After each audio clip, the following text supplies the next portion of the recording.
사도행전 2장 1절로 13절 말씀입니다. 사도행전 2장 1절로 13절 말씀입니다. 네, 교독하겠습니다. 오순절 날이 이미 이름에 그들이 다 같이 한 곳에 모였더니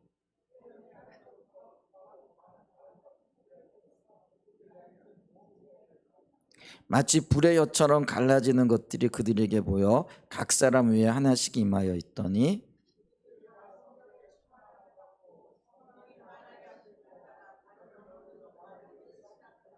그때 경건한 유대인들이 천하 각국으로부터 와서 예루살렘에 머물러 있더니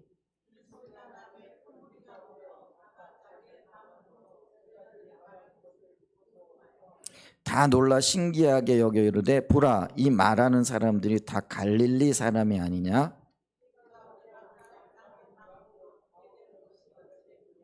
우리는 바데인과 메데인과 엘람인과 또 메소포다미아, 유대와 갑바도기아, 본도와 아시아,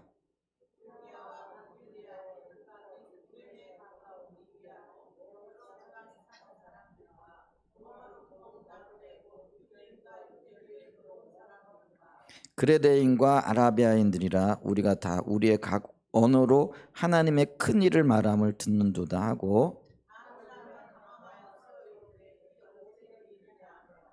또 어떤 이들은 조롱하여 이르되 그들이 세술에 취하였다 하더라. 네, 오늘 이 말씀을 토대로 해서요, 오순절 약속하신 성령이 임하시다라는 그런 제목으로 이 사도행전을 쭉 살펴보도록 하겠습니다. 오늘 네 번째 시간이고요. 특별히 오늘 오순절을 통해서 하나님께서 교회를 세우시고 하나님 나라를 확장시켜가는 그 과정들을 좀 2장을 통해서 볼 수 있게 됩니다. 오늘 근데 13절까지는요, 하나님께서 우리에게 주시는 몇 가지 교훈들을 좀 살펴보기를 원하는데요. 첫 번째, 하나님의 약속은 반드시 이루어진다라는 것이죠. 우리는 하나님을 말씀의 하나님이라 이렇게 믿고 있죠. 말씀의 하나님이라는 건 다른 말로 얘기하면은 언약의 하나님이다, 약속의 하나님이다, 이렇게 이야기할 수 있겠죠. 그리고 하나님께서는 그 약속하시고 언약하신 것들은 반드시 이루신다라는 거죠. 근데 구약 자체가 약속이고 그 약속이 예수님을 통해 이루어지잖아요.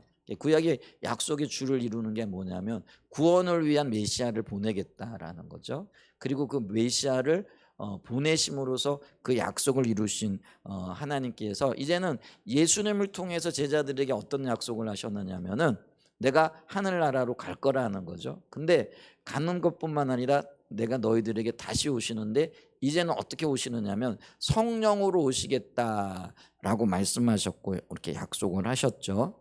그래서 예수님께서는 너희가 내가 약속한 것을 기다리라 이렇게 얘기를 하죠. 그래서 요한복음 14장 16절에도 보면은요, 내가 아버지께 구하겠으니 그가 또 다른 보혜사를 너에게 주사 영원토록 너희와 함께 있게 하리니. 그래서 그 약속을 이루시기 위하여 예수님께서 하나님께 구하겠다.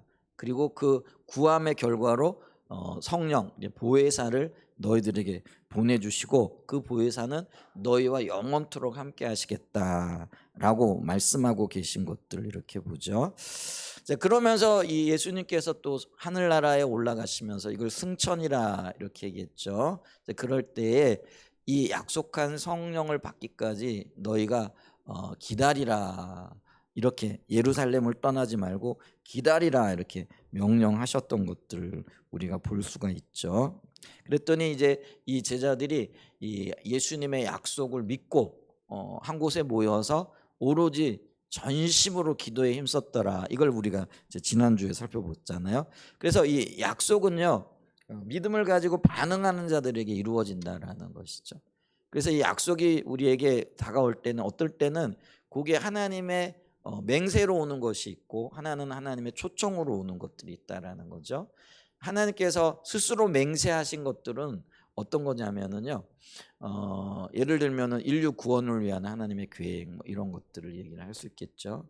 그래서 메시아를 보내신다, 이런 부분들이죠. 그래서 그 메시아를 보내신다라 그런 약속들은 하나님의 맹세에 가까운 하나님의 구원 계획에 속한 부분들이라는 거죠. 그러니까 하나님의 그 일을 이루어 나가세요. 근데 성령을 기다리라라고 얘기했을 때는 이 어떤 의미에서 보면 이것도 언약이 맹세적인 성격도 있지만은 이거는 어떤 면에서는 초청의 의미가 있다라는 거죠. 자, 그래서 보세요. 이 구원의 효력은요 모든 사람들에게 미치는 거예요.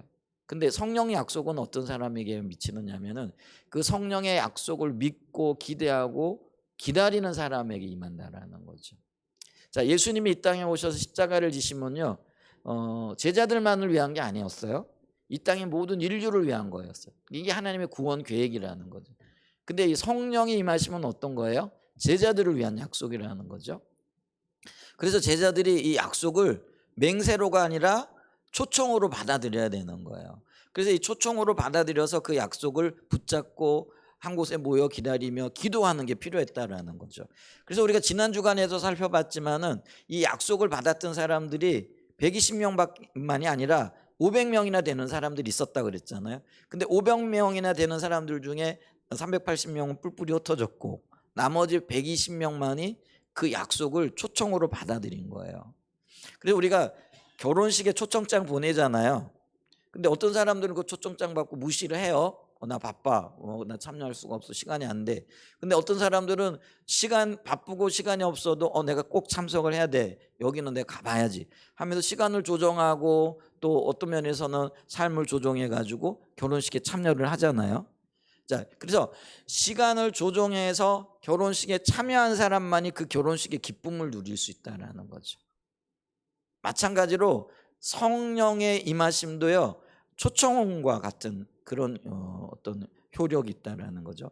그래서 이 초청을 받아들이고 그 초청으로 인하여 기대하고 믿음으로 반응하고 한 곳에 모여 오로지 성령이 임하시길 기도했다라는 거죠. 그래서 이 제자들에게 요구되어지는 것은 뭐냐면은 믿음으로 반응하는 것, 이게 필요했다라는 것들을 우리가 볼 수가 있죠. 근데 또 하나 우리가 기억해야 될 게 있는데 이 하나님의 약속은 그럼 언제 이루어질 것인가라고 얘기했을 때 이게 조금 이제 우리의 개념과는 달라요. 우리는 하나님 약속하셨으니까 금방 이렇게 이루어져야 된다고 생각하지만은 근데 하나님은 하나님의 때에 또 하나님의 방법으로 이루어 나가신다라는 거죠. 근데 이걸 우리가 이해하는 것이 굉장히 중요해요. 근데 우리는 이걸 이해하지 못하기 때문에 굉장히 조급하죠. 우리가 그 이스라엘 백성들을 봤을 때도 그들이 왜 그렇게 어떤 면에서는 하나님의 그 계획을 떠나고 또 하나님 베푸신 은혜들을 쉽게 잃어버렸느냐 하면은요 그들은 자기 나름대로의 계획이 있고 자기 나름대로의 시간표가 있었다라는 거죠. 그러니까 예를 들면 애굽에서 벗어난 이스라엘 백성들은 우리가 가나안 땅으로 들어가려면은 물리적으로 시간을 따지게 되어지면은 한 3주 정도면 된대요. 그러니까 그걸 아주 넉넉하게 잡았을 때죠. 그래서 애굽에서 가나안 땅에 이르기까지 한 3주 정도면은 충분히 다다를 수 있는 그런 시간이고 그런 거리라는 거죠. 그러니까 그들은 뭐예요? 왜 우리가 21일이면 다다를 수 있는 그 거리를 왜 이렇게 더디 가야 되는 거냐라는 거죠. 그러니까 그들의 시간 계산과 그들의 계획으로는 이게 이해가 안 되는 거죠. 근데 하나님은 어떠신 거예요? 그 백성들이 물리적인 시간이 아니라 애굽에서 생활 자세와 태도와 그들의 습관과 그리고 그들이 추구하던 모든 가치관들이 새롭게 변화가 되어져야 되는 거예요. 그러면 그들이 새롭게 변화되어지지 않으면은 애굽에서 살고 있던 그대로의 삶의 모습을 가지고 가나안 땅에서 살아갈 거라는 거죠. 그러면은 여러분 우리가 그걸 생각해서 뭐 애굽에서 살거나 가나안 땅에 살거나 그대로 산다라고 한다면은 뭐 하나님 관점에서 보게 되어지면 의미가 없잖아요. 하나님은 뭘 원하시는 거예요? 애굽에서 그들이 살았던 세상적인 삶의 방식, 습관들, 가치관들 추구했던 그 모든 것들을 내려놓고 새로운 백성으로 다듬어지고 세워지고 새 출발을 하기를 원하시는 거죠. 그래서 이 새로운 출발을 하기 위한 시간이 하나님 보실 때는 40년 이상이 필요했던 거라는 거죠. 무슨 말인지 이해가 되시죠? 그런데 그게 안 되어지니까 이스라엘 백성들은 뭐 하는 거예요? 조급한 거죠. 왜 21일이면 갈 수 있는 이 거리를, 아니 넉넉 잡아도 몇 달이면 갈 수 있는 이 거리를 왜 우리가 여기서 이렇게 헤매야 되냐라는 거죠. 그러니까 원망이 나오고 불평이 나오고 또 불순종이 나올 수밖에 없었던 것이죠. 근데 하나님의 관점은 뭐예요? 이들이 충분히 다듬어져야 된다라는 거죠. 그리고 새로워져야 된다라는 거죠. 이제 그런 것들이 하나님의 관점과 이스라엘 백성들 관점과 다르더라라는 것이죠. 그렇기 때문에 우리는 이 때의 문제에 관한 한은요, 우리의 고집 혹은 우리의 시각을 가져서는 안 된다라는 거죠. 그럼 어떻게 해야 될까요? 오직 하나님의 관점, 하나님의 시각을 가져야 된다라는 것이죠. 그래서 하나님께 모든 것을 맡길 필요가 있다라는 거죠. 그래서 이 하나님의 때는요, 우리의 생각과 달라요. 그야말로 하나님의 완전하신 주권의 영역이라는 것을 기억해야 됩니다. 그래서 이게 구약에도 하나님께서 메시아를 보내시겠다 약속하셨지만은 누구에게도 언제다 그리고 그런 것들을 말씀하시지 않고요, 하나님의 때에 하나님의 방법으로 오셨던 것들을 이렇게 보죠. 그래서 사도 바울도요, 갈라디아서 4장 4절에 보면 때가 참에, 이 때가 언제냐면 하나님의 때에 하나님의 계획하셨던 때를 말한다라는 것이죠. 그래서 이 하나님의 때에 하나님의 방법으로 그 아들을 보내시고, 이 방법도 특이한 방법이잖아요. 그게 뭐냐면 성령으로 잉태하게 하셨다라는 거죠. 그러니까 인간적인 생각은 뭐예요? 우리 같은 인간들 중에, 그러니까 인간적인 방법이죠. 결혼 관계 안에서 그냥 훌륭한 인물, 다윗 같은 그런 인물이 나오리라고 생각을 한 거죠. 근데 하나님의 방법은 그게 아닌 거예요. 사람의 후손으로 나서는요, 이게 똑같은 죄인인 거죠. 그러니까 성령의 역사하심으로 난, 그게 하나님의 독특한 방법이 되어졌다라는 거죠. 그래서 여러분, 우리가 성육신 하셨다 이렇게 얘기를 하잖아요. 그게 별것 아닌 것 같지만은요, 그게 하나님의 방법이고, 그게 아니고는요 우리가 그 죄를 온전히 씻음 받을 수 없었다라는 것들을 이렇게 기억해야 된다라는 것이죠. 자, 그래서 예수님께서도 오늘 우리가 지난주에 읽었던 사도행전 1장 7절에 보면은 이르시되 때와 시기는 아버지께서 자기 권한에 두셨으니 너희가 알 바가 아니오, 이렇게 말하고 있다라는 거죠. 근데 하나님은 어떤 계획이 있으셨다고요? 오순절 날 성령, 이 약속을 이루시고자 하는 그런 계획이 있었던 것들을 이렇게 봅니다. 1절에 보면은요, 오순절 날이 이미 이름에 이렇게 얘기를 하고 있죠. 근데 이제 오순절 날이 우리가 어떤 절기인지 알죠? 6월절이 지나고 난 다음에 50일째 되어지는 그 다음 날이에요. 이제 그러니까 이거는 어떤 때냐면은요, 이제 곡식을 막 거두고 이제 그 첫 곡식의 열매를 가지고 하나님 앞에 감사를 드리는 그런 절기였던 것들을 이렇게 보죠. 근데 그래서 이거를 맥추절이라, 왜냐하면 대부분 이제 밀농사 이걸 짓고 난 다음에 하나님 앞에 이렇게 감사했던 그런 절기죠. 그래서 우리나라도 마찬가지잖아요. 밀하고 보리가 6월 달에 이렇게 추수를 하게 되어지죠. 가장 먼저 추수를 하게 되어지는 거죠. 그래서 첫 추수를 하고 난 다음에 하나님 앞에 감사를 드림으로써 이런 열매를 거두게 하신 하나님 앞에 영광을 돌리고, 이런 열매들이 지속적으로 맺혀지기를 원하는 이제 그런 어떤 기대를 담고 드리는 절기라는 것이죠. 근데 이제 오순절 날 왜 성령이 오셨는가? 이게 하나님이 예수님의 십자가의 공로를 통해서 이루신 일의 열매라는 거예요. 그래서 이 성령이 우리에 오시는 거는요, 첫 열매의 어떤 의미가 있다라는 거죠. 그래서 여러분 보세요. 밀 보리는요 어떤 육적인 열매이잖아요. 세상적인 열매이잖아요. 그런데 이 성령에는 뭐예요? 열매. 성령이 우리에게 오시는 거는요 똑같은 의미인데, 이거는 육적인 의미가 아니라 영적인 열매의 의미를 가지고 있다라는 거예요. 그러니까 성령이 우리에게 이 영적인 열매로서 첫 열매가 되어지고, 이 열매는 주님 오실 때까지 어떤 때는 지속적으로 계속해서 부어질 하나님의 역사를 상징적으로 이야기하고 있다는 거예요. 그러니까 이게 하나님의 계획 속에는 우리는 다 이해를 하지 못했지만, 이게 오순절날 임하실 수밖에 없는 거예요. 그러니까 오순절날의 이 영적인 의미가 그 첫 열매의 의미잖아요. 육적으로 볼 때 그 첫 추수를. 근데 성령은 뭐예요? 영적인 의미를 볼 때 성령이 우리에게 오심으로써 우리에게 영적인 첫 열매가 되시고 영적인 열매의 의미가 있는 거죠. 그래서 하나님은 오순절날 성령을 부으시기를 이미 계획하고 계셨던 거예요. 그래서 여기 보면은 이미 이르러 이렇게 얘기를 하고 있잖아요. 근데 이 이르다라는 이 단어가 심플레레오라는 단어인데요. 완전히 채우다, 완성되어지다라는 그런 의미가 있다라는 거예요. 그래서 육의 의미가 영적으로 완성되어짐으로써 이날에 그 하나님의 성령의 임하심이 온전케 되어진 역사들을 우리에게 보여주고 있다라는 것이죠. 이게 우리는요 다 이해 못해요. 근데 하나님이 계획하시고 인도하시면요 정말 신묘막측해요. 그러니까 한치의 오차도 없이 이루어지고 열매 맺게 되어지는 것들을 보게 된다라는 거죠. 참 놀라워요. 이게 왜 오순절이냐? 이게 열매와 관련되어진다라는 거예요. 그래서 오순절날의 의미가 첫 열매로 인하여 감사드리는. 그 다음에 이 그 오순절날 성령이 임하신 게 영적인 첫 열매. 그래서 그 열매가 지금까지도 이어지고 있는 모습들을 볼 수 있다라는 거죠. 자, 어쨌거나 우리가 기억해야 될 거는 뭐냐면은요. 이 하나님은 예수님을 통해서 성령을 약속하셨잖아요.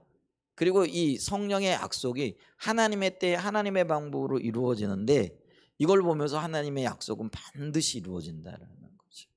자, 그러면은 우리가 또 기억해야 할 약속인데 그게 뭐냐면 뭐예요?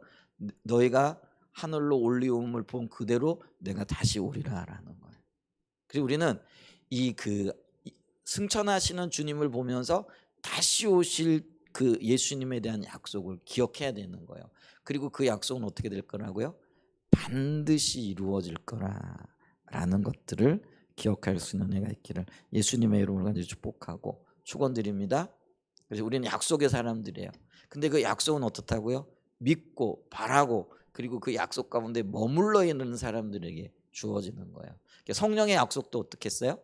오늘 누가 이 약속의 그 성취를 맛보았냐면요 120명의 성도들에게 가장 먼저 임했던 것들을 보게 되어집니다. 아멘. 그런 은혜가 저와 여러분들에게 느껴지고 보여지고 깨달아지는 은혜가 있기를 축복합니다. 자, 그다음에 두 번째 오순절 이 성령이 임하심으로요 새 시대가 시작이 되어졌다라는 것이죠. 자, 2절, 3절, 4절 좀 봅니다.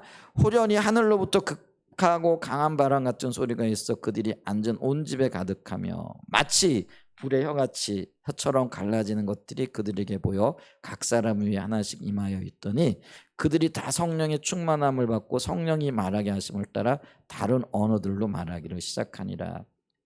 자, 오늘 읽은 2절과 4절에 이렇게 보게 되어지면 성령 강림이 세 가지 징표로 나타난 것으로 기록하죠. 그게 뭐예요? 상징적인 언어예요. 바람, 그 다음에 불, 그 다음에 방언.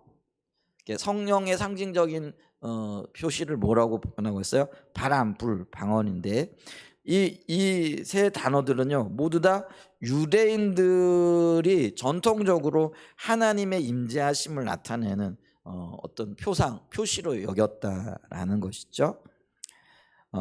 그런데 이런 표상들은요 이제부터 그러니까 성령이 임하시고 바람과 불 또 방언을 통하여 나타나셨는데 이제부터 새롭게 시작되어지는 성령님의 통치가 어떻게 이루어질 것인가를 나타나는 현상들로 우리에게 다가온다라는 거죠. 자, 지금까지 그러니까 이 성령이 오시기까지는요 모세의 율법이 돌 위에 기록되어져 그게 십계명을 얘기를 하는 거고 율법을 상징한다는 말이에요. 근데 이 돌 위에 기록되어진 율법이 이스라엘 백성들과 하나님의 백성들에게는 마치 오늘날 우리나라의 헌법과 같은 역할을 했다라는 거죠. 그래서 그 백성들 다스리는 어떤 그 지표 역할을 해왔다라는 것이죠. 근데 이 성령이 임하심으로부터 이제는요 율법에 의한 통치가 아니고요 하나님의 영이신 성령께서 친히 그의 백성들의 마음 가운데 들어오시는 거예요. 그리고 좌정하시는 거죠. 이제 그렇게 좌정하시고 또 들어오심을 통해 가지고 이제는 그 뭐야? 율법에 의한 통치가 아니라 성령에 의한 통치를 이루어가겠다라는 그런 어떤 선언들, 그리고 이게 하나님의 새로운 역사의 시작을 알리는 그런 표현들이고 표시들이었다라는 것이죠. 이 새 시대, 그리고 성령께서 통치하시는 이 통치의 특징은요, 물리적이거나 혹은 정치적인 통치가 아니었다라는 거죠. 그러니까 유대인들은 율법에 기초해 가지고 그들이 정치적이고 물리적인 눈에 보이는 통치를 기대하고 있었다라는 거예요. 근데 이 성령의 통치는 이제는 뭐예요? 그런 보여지는 물리적인 혹은 정치적인 게 아니라요, 심령의 통치, 다른 말로 하면 마음의 통치를 말하는 것이라는 거죠. 그래서 이 새로운 통치자로 오신 성령님께서는요, 어디에 좌정하시느냐면요, 그러니까 정치적인 통치자로 오시게 되어지면은 어디에 와야 돼요? 오늘날로 얘기하면 청와대에 와야 되겠죠. 요즘 용산인가요? 뭐 용산 어디에 와야 되겠죠. 근데 성령님은 어디로 오셨다라는 거예요? 예루살렘의 왕궁으로 오지 않았다라는 거예요. 누구에게 왔다라는 거예요? 각 성도들의 마음에 오셨다라는 거예요. 이게 놀라운 거라는 거죠. 그래서 이 새로운 통치자로 오신 성령께서는 친히 그의 백성들 마음 가운데 임하셨는데, 이거를 뭐라고 얘기를 하느냐면요, 우리가 임마누엘이라 이렇게 얘기를 한다라는 거죠. 하나님께서 그 백성들에게 오셔서 그 백성들과 친히 함께 거하시면서 주님의 새로운 일들을 이루어 가신다라는 거죠. 그래서 주님은요, 오늘 하나의 사람들을요, 어떤 뭐라 할까요? 이렇게 강제로 끌고 가듯이 그렇게 안 하세요. 그럼 어떻게 하세요? 마음에 오셔서 그들에게 말씀을 생각나게 하시고 그 말씀의 의중과 의미를 깨달아, 그러니까 그들의 인격 가운데 말씀하시고 심령 가운데 말씀하심으로 그들이 그 인격이 변화되어지고 그들의 삶에서부터 하나님을 찾고 하나님을 따라 살아가고자 하는 그런 열망을 주신다라는 거예요. 그게 이제 성령 시대의 새로운 통치의 어떤 개념이 되어질 수 있다라는 거죠. 그래서 이 우리 가운데 오신 성령님께서는요, 우리의 인격을 강화시키시고 그리고 우리와 유기체적인 어떤 교통을 이루는 거죠. 그게 이제 우리가 하나님과 우리 혹은 성령님과 우리 안에 연합이라 이렇게 얘기를 하죠. 그래서 이 연합을 통해서 성령님과 우리가 한 몸을 이루고, 그리고 성령 안에서 성도와 성도가 한 몸을 이루게 하시는 거예요. 그게 뭐예요? 교회라는 거죠. 그래서 교회는요, 그리스도 안에서 한 몸을, 그게 교회라는 것들을 우리가 기억을 하시죠. 그래서 뭘 하기를 원하시느냐? 그 교회로 하여금 하나님의 성품, 또 하나님께서 선포하시는 삶을 살기를 원하시는 거죠. 이제 그걸 우리가 성령의 열매라 이렇게 얘기를 한다라는 거죠. 그래서 갈라디아서 5장 22절에 보게 되어지면 성령 열매에 대해서 얘기하잖아요. 그래서 성령 열매 9가지를 얘기를 하는데, 그게 뭐냐면 사랑, 희락, 화평, 오래 참음, 자비, 양성, 충성, 온유, 절제, 이런 삶으로 우리를 초청하신다는 거예요. 이런 인격과 이런 인품으로, 이런 신앙적인 삶의 어떤 방향성으로 우리를 이끌고 계시다라는 것들을 기억해야 된다라는 거죠. 그래서 이런 삶의 열매들 혹은 이런 삶이 나타나는, 그러니까 교회를 통하여 이런 삶이 나타나는 거는요, 다른 말로 얘기하면은 하나님의 백성들이, 다른 말로 교회가 성령님의 통치를 받고 있다라는 확고한 현상들이고, 이게 새 시대의 특징이라는 거예요. 그러니까 교회는요, 힘으로 살아가는 그런 기관 혹은 단체가 아니라는 거예요. 그러면은 교회는 어떻게 살아가는 거예요? 사랑으로 살아가는, 어떤 면에서는요, 그래서 이게 십자가의 어떤 그 사랑 혹은 십자가의 약함이죠. 그러니까 우리 주님은요, 십자가를 짊어지셨는데 세상적으로 보게 되어지면 어리석은 거잖아요. 그러니까 왜 십자가를 질 수밖에 없었어요? 그러니까 힘이 없으니까 십자가를 지는 거죠. 근데 그게 승리의 어떤 방식이었다라는 거죠. 그러니까 우리가 오늘날 있잖아요, 그리스도인들은요, 내 힘을 가지고 다른 사람들 압제하고 억압하고 과시하는 게 아니라는 거예요. 그럼 뭐예요? 내게 주어진 걸 가지고 사랑하고 섬기고 그들을 위해 희생하는 거. 이게 성령님의 새로운 시대, 새 시대의 삶의 어떤 방향이라는 거죠. 그리고 우리가 그렇게 살아갈 때 확고하게 성령이 우리를 통치하고 계시다라는 것들을 나타내고 보여주는 거라는 것이죠. 이게 놀라운 거죠. 그러니까 이 성령이 우리에게 오신 거는요, 우리에게 어떤 힘을 과시하고 또 뭐 그 구시대적인 통치, 어떤 정치적인 힘, 뭐 이런 그런 세상적인 어떤 것들을 추구하는 게 아니라요, 인격의 변화를 통해서 하나님과 연합함으로써 하나님이 이 땅을 정복해 가시는 그 방법, 결국은요 이 땅이 정복되어진 건 십자가 사랑 때문이었다라는 거죠. 초대교회가 로마 세계를 뒤집을 수 있었던 거는요, 그들에게 있어서의 어떤 외적인 힘이 아니었다라는 거예요. 그들은요 박해받는 가운데에서도요 사랑으로 섬기고 다른 사람들을 품었다라는 거죠. 근데 그게요 로마 세계 전체를 뒤집게 되어지는 그런 결과를 가져왔다라는 거죠. 그러니까 우리를 선교적인 삶을 얘기를 하는데, 선교적인 삶을 살아가는 방식이 뭐예요? 성령의 방식이 되어져야 된다는 거. 그게 새 시대, 그러니까 이 시대의 성령을 통해서 이루어가는 거예요. 그래서 우리는요 과시하고 나타내고 어떤 면에서는요 다스리려고 하기보다는요, 우리가 약함을 통해서 그리스도를 나타내고 사랑함을 통해서 어떤 면에서 손해를 감수하고 용서함을 통해 가지고 그리스도의 그 어떤 희생의 놀라운 그런 정신들, 또 어떤 면에서는 하나님의 마음을 드러내야 된다라는 거, 보여줘야 된다라는 거죠. 그걸 통해서 주님의 나라가 확장되어지는 거죠. 그러니까 어디 가서 큰 소리 치지 마시고요, 오히려 이렇게 뭐라 그럴까요? 손해 보고 있는 것도 나누고, 어떤 면에서는요 어리석은 자처럼, 세상 사람들이 볼 때는 야 참 어리석다 이렇게 여겨질 정도로 우직하게 살아가는 저와 여러분이 되시기를 축복합니다. 이게 성령 시대를 살아가는 저와 여러분들의 삶의 모습이라는 거죠. 그러니까 오순절 성령이 임하신 거는요, 바로 그런 삶을 제자들에게 보이시고 살아가게 하시기 위한 새로운 시대의 서막이 되어졌다라는 것들을 기억해야 됩니다.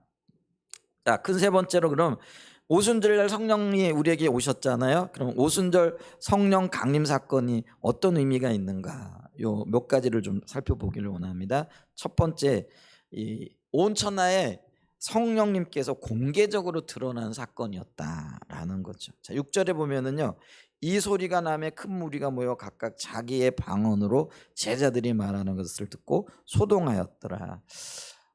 이 구약 시대만 해도요, 이 성령님의 역사는요 어떤 의미에서 좀 은밀했어요. 그러니까 다른 사람들은 몰라요. 그러니까 하나님의 특별한 목적을 위해서 성령께서 능력으로 찾아오셨는데, 그게 어떤 면에서는요 제한적이고 은밀했다라는 거예요. 예를 들면 주님이 기드온을 찾아오셨잖아요. 근데 이 기드온을 찾아오셔서 사명을 주실 때도요 이게 은밀한 거였어요.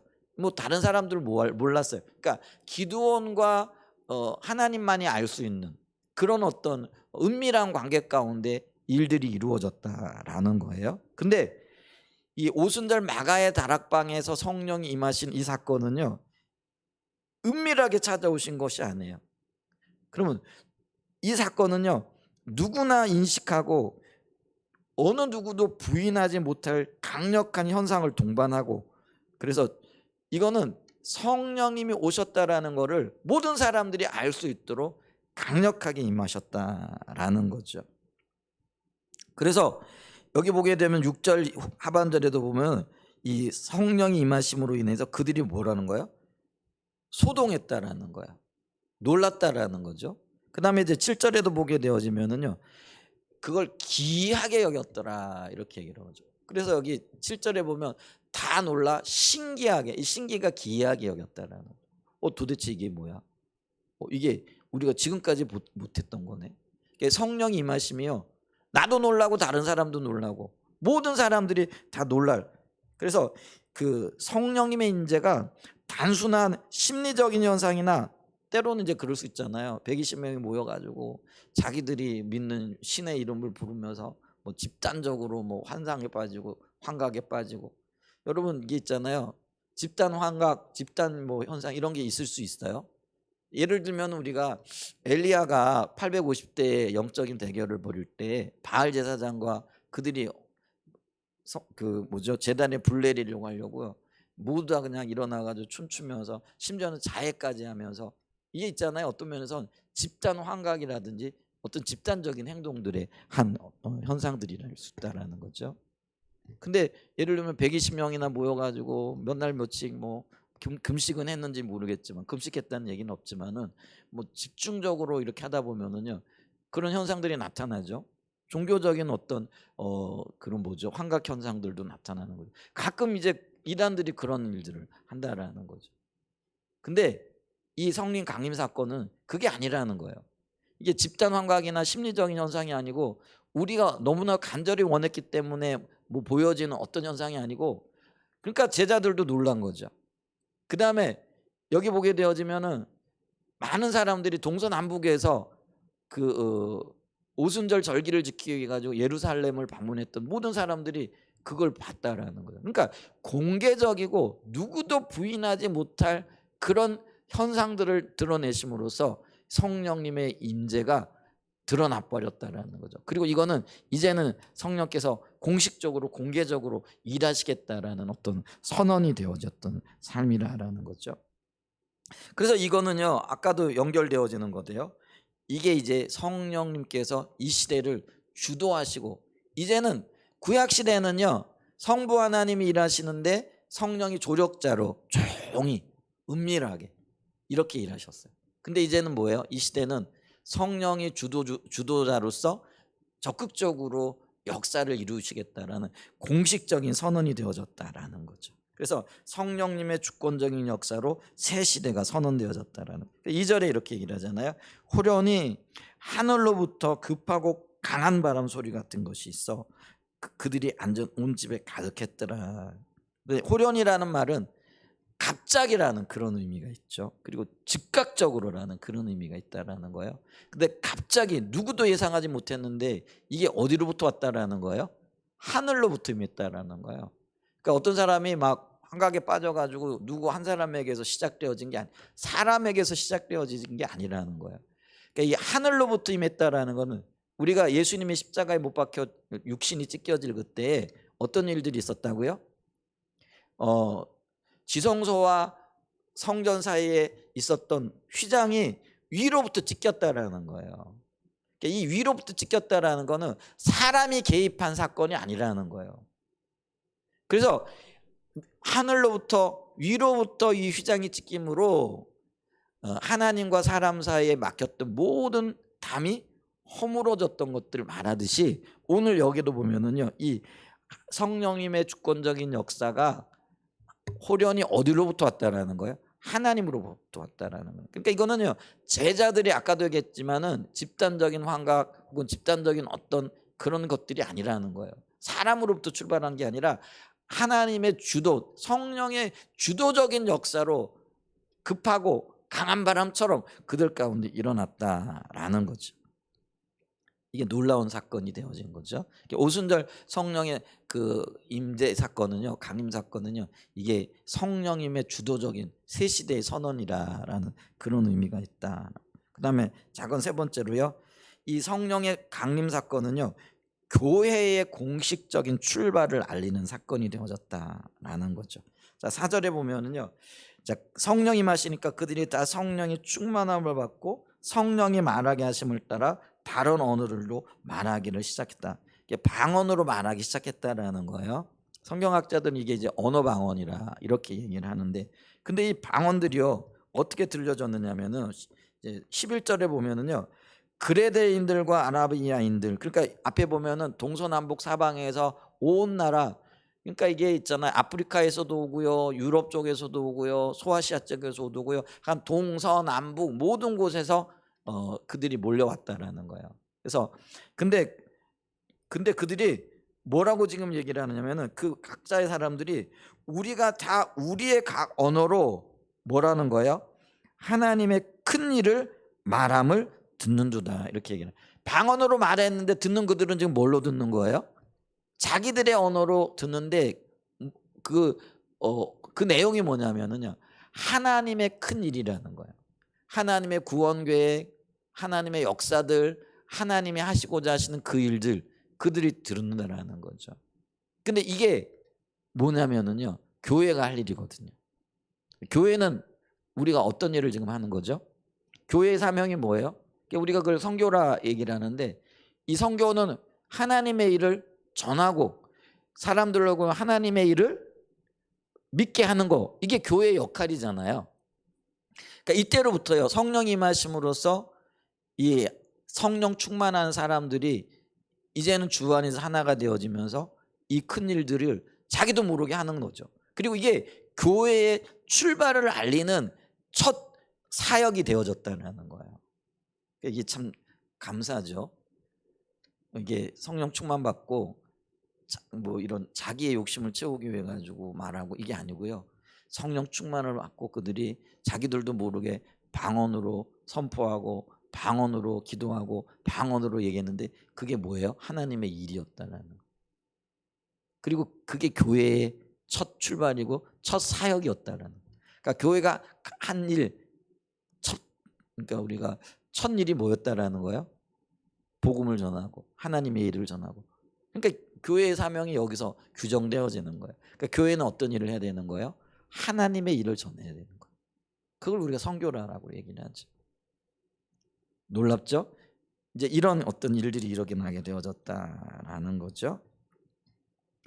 그래서 이제 12절에도 보면은 이걸 보고요. 다 놀라며 당황하여 서로 이르되 이 어찌 된 일이냐 하며 그리고 성령이 함께 하시는 그 모든 자리, 그 모든 곳마다요. 주님의 영광이 드러나고 주님이 하시는 일들이 나누어지게 되어지잖아요. 오늘날 우리가 여기서도 만약에 성령이 강력하게 임하게 되어지면 우리는 누구를 바라보게 돼요? 하나님을 바라보게 되어지고 하나님이 하신 일들을 누리게 되어지고 그 일들을 나누게 되어지는 역사들이 생기게 되어지잖아요. 우리가 이 성령의 임재를 물론 오순절 마가의 다락방에 임했던 것과 똑같은 성령의 역사 이거는 아닐지 몰라도요. 주님께서 우리에게 오셔서 우리를 통치하시고 다스리시는 그리고 우리를 이끄시고 주의 일을 감당케 하시는 그 놀라운 역사들은 지금도 역사 속에 반복이 되어졌고 또 반복적으로 우리 가운데 일어나야 된다라는 거예요. 아멘. 이제 참 이 오순절 마가의 다락방에 임했던 이 성령의 강력한 역사들 얼마나 귀하고 아름다운지 모르겠다라는 거죠. 그런 역사들이 일어날 수 있기를 간절히 우리가 봤으면 좋겠고요. 그다음에 이제 큰 네 번째로 이 성령의 새로운 일과 교회의 사역 엄청난 일이죠. 그런데도 불구하고요. 이 일들 가운데 뭐가 있었다라는 거죠? 반대가 있었다라는 거죠. 한 가지 문제가 있네요. 냄새가 나는 모양이에요. 저게 꺼졌더니 냄새 때문에 옮기시는 거야? 저기 난로가 꺼졌어요? 아니면은 거기 이제 꺼지면서 냄새가 좀 나는 것 같은데 저 꺼지지 않도록 이렇게 좀 온도를 올려놔야 될 것 같긴 한데. 네, 놀라운 성령의 역사가 있었어요. 그리고 교회가 새롭게 출발되어지는 역사적인 사건이 있었어요. 근데 문제는 뭐예요? 그럼에도 불구하고 반대하는 사람들, 반대하는 일들이 있더라라는 거죠. 자, 13절 보세요. 또 어떤 이들은 조롱하여 이르되 그들이 새 술에 취하였다더라. 역사적인 순간이잖아요. 성령이 강력하게 마시고 그 바람처럼 불처럼 그리고 방언이 각 사람에게 임해가지고요. 놀라운 어떤 현상들이 나타나는 거죠. 근데 그걸 보고 어떤 사람들은 하나님의 행하시는 일이다. 주님이 역사하신다. 강력히 하는 사람이 있었는가 하면 또 어떤 사람들은 어때요? 야, 저 사람들이 지금 술 취해가지고 아침부터 지금 얼마나 밤새도록 마셨으면 저런 일이 일어나냐 그러면서 조롱하고요. 세술에 취했다고 그들을 반대했던 사람들이 있었다라는 거죠. 그러니까 우리가 이걸 보면서요. 이 정말 역사적인 순간에 그 놀라운 그 현상 앞에서도요. 누군가는 반대하는 거예요. 근데 그 반대가 이게 영적인 역사들이라는 거예요. 그러니까 사단이 또 그만큼 강력하게 일하고 있죠. 그러니까 예수님의 말씀을 들었던, 정말 우리가 볼 수 있잖아요. 예수님보다도 잘 가르치는 사람, 또 예수님보다도 큰 능력으로 역사하셨던 사람이 있을 수 있을까 없을까요? 없죠. 물론 우리가 베드로 뭐 바울을 얘기하지만은요, 예수님을 따라갈 수는 없겠잖아요. 근데 그 예수님의 말씀을 듣고 예수님 행하신 기적과 이적을 보고도 주님을 반대했던 사람들이 있죠. 그리고 그 예수님을 팔려고 하는 생각을 불어넣었던 존재가 있다라는 거예요. 우리가 그런 것들을 좀 생각을 해보게 되어지면은요, 이게 이 영적인 전쟁이 얼마나 치열한가. 이게 성령이 임하시는 이 놀라운 시대, 그러니까 새로운 역사가 선포되어지고 새로운 일들이 일어나고 있는 이 시대에 어떤 일들이 일어나는 거예요? 조롱하고 세술에 취했다고 반대하는 사람들이 있더라는 거죠. 예수님께서도 그걸 알고 계셨어요. 그래서 요한복음 16장 33절에 보면은요, 이것을 너희에게 이르는 것은 너희로 내 안에 평안을 누리게 하려 함이라. 세상에서는 너희가 환난을 당하나 담대하라. 내가 세상을 이겼노라. 그죠? 하나님의 강력한 역사가 있어요. 근데 반대도 있다라는 거예요. 그렇기 때문에 하나님의 사람들 혹은 교회에는요, 세상으로부터 겪는 반대가 있고 환난이 있을 수 있다라는 거죠. 그래서 우리가 이 영적인 어떤 진리들을 좀 보게 되어지면서 우리가 어떤 자세와 어떤 태도를 가져야 될 것인가, 이런 것들을 좀 볼 필요가 있다라는 거죠. 그래서 우리가 이 놀라운 역사적인 순간에도 성령이 임하시고 교회가 새롭게 출발하는 이 시기에도 반대 세력이 있었던 것처럼, 오늘 우리가 주님의 나라를 또 교회로서의 사명을 감당해 나가려고 할 때 당연히 반대가 있고 핍박이 있고 혼란이 있고 어려움이 있을 거라는 것들을 우리가 좀 인식하는 그런 은혜가 있었으면 좋겠습니다. 그렇기 때문에 우리는 바른 자세와 태도를 가져야 된다는 거죠. 우리가 가져야 할 자세가 뭐예요? 데살로니가전서 2장 4절에 보면은요, 오직 우리는, 이렇게 우리라는 그런 말을 집어넣으면 좋겠죠. 오직 하나님께 옳게 여기심을 입어 복음을 위탁받았으니 우리가 이와 같이 말하면 사람을 기쁘게 하려 함이 아니요 오직 우리 마음을 감찰하시는 하나님을 기쁘시게 하려 함이니라. 그래서 우리는 뭐예요? 세상을 기쁘게 할 것인가 하나님을 기쁘게 할 것인가, 이 양자택일의 어떤 그런 선택을 기로에 서 있는데, 우리는 어떻게 된다라는 거예요? 하나님만을 기뻐하고 하나님만을 기쁘시게 하고 하나님과 동행하고자 하는 그런 선택을 우리가 수용하고 또 그런 선택을 우리가 해 나가야 된다는 것이죠. 그래서 우리가 이 말씀들을 이렇게 보면서 이 놀라운 성령의 역사 당연히 사모하고 우리가 그걸 추구하며 나가야 됩니다. 근데 우리가 그런 삶을 살아갈 때, 다른 말로 얘기하면 오늘날 십자가의 복음의 기초에서 하나님이 기뻐하시는 삶으로 나가려고 할 그때에도 반대가 있다라는 것들 인식해야 됩니다. 그리고 그 반대가 있을 때 낙심하고 절망할 것이 아니라 이게 당연한 결과, 그리고 우리 주님의 사역에도 그게 있었고요. 역사적인 순간이었던 오순절 마가의 다락방에 성령이 임하실 그때도 그런 일들이 있었다라는 거죠. 그러면 우리의 삶 속에 어떤 방해들, 또 혼란들, 또 역경들, 환란, 이런 것들은 당연한 것이라 이렇게 여기고 받아들일 수 있는, 그래서 그거를 믿음으로 극복하고 오직 하나님만을 기쁘시게 하고 하나님의 뜻을 이루겠다라는 그런 갈망으로 이겨나가고 승리하는 자리에 서실 수 있는 저와 여러분들이 되시기를 예수님의 이름으로 간절히 축복하고 축원드립니다. 아멘. 오늘 기도하겠습니다.